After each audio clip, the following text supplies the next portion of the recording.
पशुपालक भाई और नमस्कार। आज हम एक बहुत महत्वपूर्ण विषय लेके आपके सामने आए हैं और इससे हम ये जानने का प्रयास करेंगे कि जो हमारे पशुपालन में एक बहुत बड़ी समस्या है थनैला की, जिसको हम मैस्टाइटिस के नाम से भी जानते हैं, उसको जेनेटिक्स के माध्यम से हम किस प्रकार से ठीक कर सकते हैं। क्या बुल में कोई ऐसी कैपेबिलिटी है जिससे मैस्टाइटिस के लिए हम उचित बुल का चयन कर सकें और जो गाय है हमारी या जो हीफर हैं उसमें मैस्टाइटिस का जो इंसिडेंस है वो कम करने का प्रयास कर सकें। तो इसी के बारे में आज हम जानने का प्रयास करेंगे।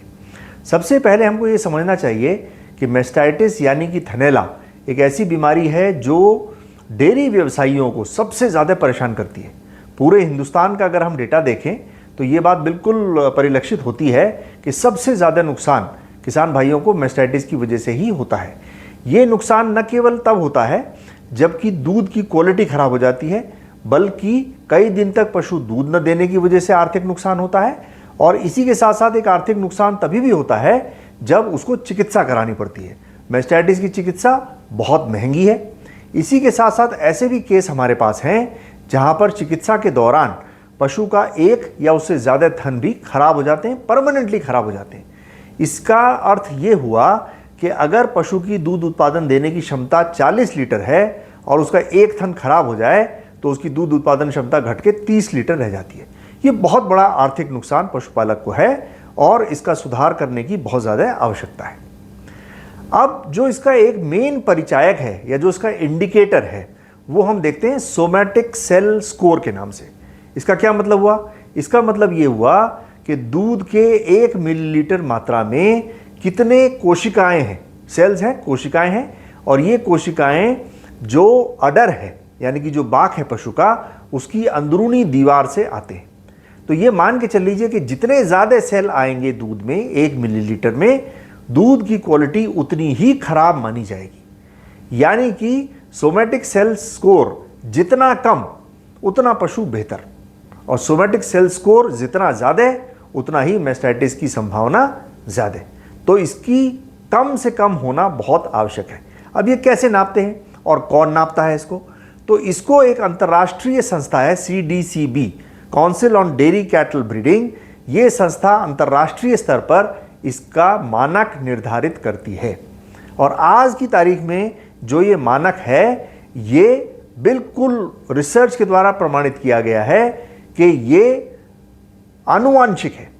यानी कि बुल में ये क्षमता है कि जो उससे पैदा होने वाली बछिया और गाय हैं उसमें सोमैटिक सेल स्कोर को कम से कम किया जा सकता है उचित बुल का चयन करके। तो ये बहुत महत्वपूर्ण है, क्योंकि देखिए इलाज की बात तो बाद में आती है।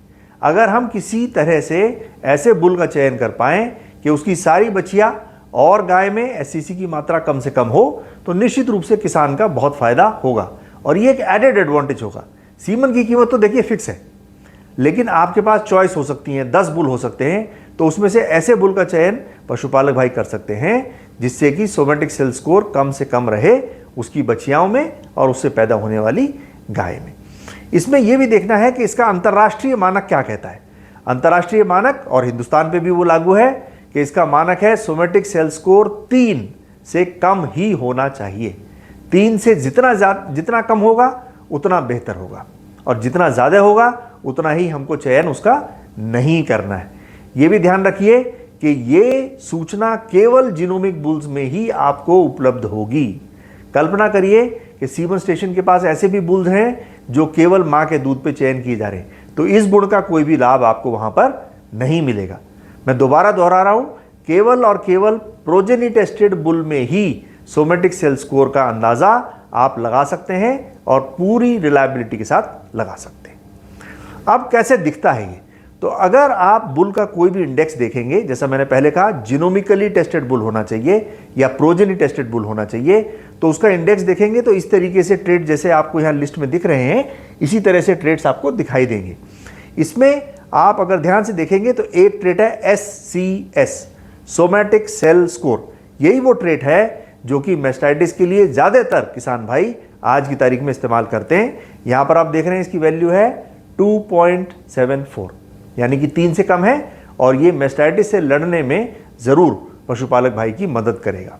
लेकिन प्रश्न ये है कि क्या केवल इसी मानक को आधार बनाकर मैस्टाइटिस से लड़ाई लड़ी जा सकती है? तो मैं आने वाली स्लाइड्स में आपको बताऊंगा कि ये अकेला मानक नहीं है। इसके अलावा और भी मानक हैं जो जीनोमिक टेस्टेड बुल्स में पशुपालक भाई जिनका ध्यान रखेंगे तो मैस्टाइटिस की जो इंसिडेंस है उसको और कम किया जा सकता है। क्या है मानक? तो सोमैटिक सेल स्कोर जैसे हमने कहा उसका एक ही भाग है, पूरा नहीं है। अगर मेरे को इसको परसेंटेज में बताना हो तो मैं ये कहूँगा कि सोमैटिक सेल स्कोर केवल 33%, 1/3 कहानी है, बाकी 2/3 कहानी कुछ और है। क्या है देखिए, उसके लिए आगे देखते हैं। सिलेक्शन के लिए सोमैटिक सेल स्कोर एक तरीका, ये हमने बता दिया। दूसरा क्या? दूसरा है अडर कॉम्पोजिट इंडेक्स, UDC। ये भी जितने भी जीनोमिक टेस्टेड बुल्स हैं उन सभी की वंशावली में आपको देखने को मिलेगा। तीसरा है ट्रांजिशन राइट। ट्रांजिशन राइट क्या है? ये वो मानक है ये वो मानक है जो जीनोमिक टेस्टेड बुल्स में आपको केवल ABS देता है। इसका अर्थ क्या है? ट्रांजिशन डिजीजेज वो सारी बीमारियां हैं जो पशु को काविंग के 15 दिन पहले और 15 दिन बाद में होती हैं। इसमें मुख्यतः मैस्टाइटिस है, मेट्राइटिस है, कीटोसिस है, मिल्क फीवर है और डाउनर काउ सिंड्रोम है। ये सारी दिक्कतें होती हैं जो पशु को काविंग के पहले या बाद में होती हैं और इससे बहुत ज़्यादा आर्थिक नुकसान पशुपालक को होता है। तो अगर मैस्टाइटिस से बचाना है तो इन तीनों चीज़ों का चयन पशुपालक को करना है। अब जैसा पहला हमने आपको पहले ही बता दिया, सोमैटिक सेल स्कोर, उसका आधार पर चयन पशुपालक भाई अभी पहले से ही कर रहे हैं जो CDCB का एक मानक है। मैंने पहले बताया इसका मानक है 3 से कम इसकी वैल्यू होनी चाहिए, जितनी कम होगी उतना बेहतर। दूसरा ये है अडर कॉम्पोजिट इंडेक्स, UDC, अडर कॉम्पोजिट इंडेक्स, अडर कॉम्पोजिट स्कोर, ऐसा कहीं कहीं पर आप इसको लिखा हुआ पाएंगे, लेकिन UDC होता है अडर कॉम्पोजिट, केवल अडर कॉम्पोजिट। इसमें क्या क्या चीज़ें हैं? तो इसमें बहुत सारे गुण हैं जो अडर और टीट से जुड़े हुए हैं, जैसे कि आने वाली पिक्चर में मैं आपको दिखाता हूं कुछ इसके एग्जाम्पल। अभी आप इस लिस्ट में देखेंगे कि आपको ये कहां पर दिख रहा है, तो ये ठीक आपको टाइप के नीचे दिखता है, PTAT के नीचे UDC, अडर कॉम्पोजिट। और उसको देखने का तरीका, अंतर्राष्ट्रीय मानक क्या है? इसको बांटा गया है 0, +3 और -3 के स्केल में, यानी कि जो एवरेज पॉपुलेशन है उसका स्कोर 0। अगर अडर कॉम्पोजिट को इंप्रूव करना है तो वो स्कोर होना चाहिए प्लस की तरफ, और अगर अडर कॉम्पोजिट खराब है तो वो स्कोर आएगा माइनस की तरफ।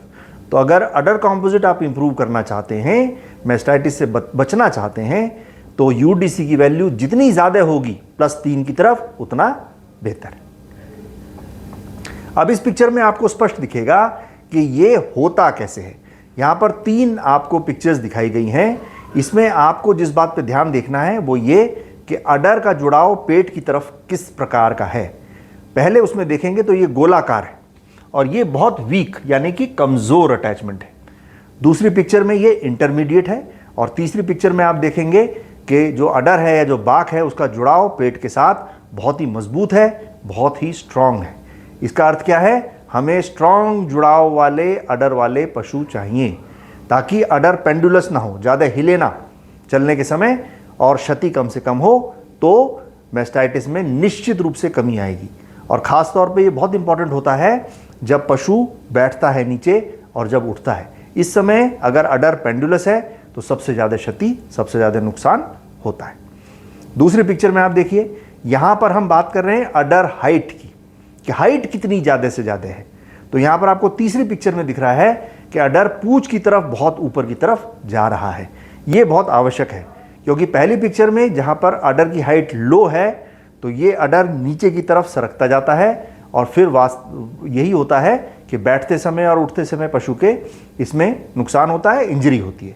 तो इससे भी हमको बच के रखना है। ये भी केवल जीनोमिक बुल में सही बुल के चयन के द्वारा, यानी जिसका UDC ज़्यादा है, उससे इसका सुधार किया जा सकता है। ये मैं आपको फिर याद देना चाहता हूँ कि पशु के आहार में, न्यूट्रिशन में किसी भी तरह का बदलाव करके आप इसकी प्राप्ति नहीं कर सकते। इसका सुधार केवल जीनोमिक बुल के चयन के आधार पर ही आप कर पाएंगे। और यहाँ पर आपको ये पिक्चर दिख रही है कि कैसे यूडीसी का सही चुनाव करके आप सही हीफर, सही बछिया, सही गाय को प्राप्त कर सकते हैं। जैसा पहली पिक्चर में आप देख रहे हैं, ऐसा आर्डर बिल्कुल डिजायरेबल नहीं है जो कि पेंडुलस है, चलते हुए बहुत तेजी से हिलता है और उठते बैठते हुए जिसमें इंजरी होने की संभावना है, जिससे मैस्टाइटिस बहुत ज़्यादा होगी। दूसरी तरफ की जो दो गाय आप देख रहे हैं, इसमें आप देख रहे हैं आर्डर बहुत कॉम्पोजिट है और ये तभी होगा जब आप +3 यूडीसी या ज़्यादा से ज़्यादा यूडीसी वाले बुल का चयन करेंगे। तो दो चीज़ें भी हमने सीखी, एक तो सोमेटिक सेल स्कोर के आधार पर चयन करना है और दूसरा पॉजिटिव यूडीसी के आधार पर चयन करना है। तीसरी चीज़ है, जैसा मैंने बताया, ट्रांजिशन राइट। ये वो सारी बीमारियां हैं जो फिर दोबारा आनुवांशिकी के आधार पर हैं और इसमें बीमारियां हैं मैस्टाइटिस, थैनेला जिसके बारे में हम बात कर रहे हैं, मेट्राइटिस आप जानते हैं बच्चेदानी का इन्फेक्शन, मिल्क फीवर जानवर बैठ जाता है, डाउनर गाउ सिंड्रोम में भी जानवर बैठता है, और कीटोसिस। तो ये सारी बीमारियां मिलकर ट्रांजिशन राइट बनाती हैं। इसका चयन कैसे करेंगे, कैसे देखेंगे? फिर ये जीनोमिक बुल में ही केवल पॉसिबल है। और जीनोमिक बुल में ट्रांजिशन राइट स्टार के फॉर्म में दिखती है, सितारे जैसे बने हैं। और यहाँ आप देख रहे हैं कई बुल्स में ये वैल्यू दिखाई गई है, यानी कि 5 स्टार बुल बहुत बेहतर और 4 स्टार बुल उससे कम, 3 स्टार बुल उससे कम। तो अब आपके पास 3 मानक हैं मैस्टाइटिस के सुधार के लिए। पहला है जिसको आप हमेशा से करते रहे, सोमेटिक सेल स्कोर। दूसरी विद्या हमने आपको बताई यूडीसी, और तीसरा है ट्रांजिशन राइट। अब आपको इन तीनों मानकों को सेलेक्ट करके उचित बुल का चयन करना है। जैसा इस पूरी लिस्ट में 10 बुल दिए गए हैं, इसमें आप देखेंगे तो आपको कुछ बुल दिखेंगे जिसमें ये तीनों मानक बहुत बेहतरीन हैं। और जो मानक सबसे बेहतरीन होंगे, निश्चित रूप से मैस्टाइटिस कम करने के लिए आपको उसी जीनोमिक बुल का चयन अपनी गाय के लिए करना है। तो इसमें देखिए और कई सारे उदाहरण हैं जिसमें अलग अलग ऑप्शन दिए गए हैं। तो ये तीनों का एक कॉम्बिनेशन है। हम ये नहीं कहते कि आप किसी एक ही वैल्यू पे आप चयन करें, जैसे कि आप अभी सोमेटिक सेल स्कोर पे कर रहे हैं, बल्कि इन तीनों का कॉम्बिनेशन होना बहुत ज़रूरी है। ये आप और देखेंगे कुछ और बुल हैं, तो मुझे पूरा विश्वास है कि अगर आप इन गुणों का ध्यान रखेंगे तो निश्चित रूप से आप अपने पूरे हर्ड में मैस्टाइटिस की इंसिडेंस में बहुत कमी ला पाएंगे। धन्यवाद।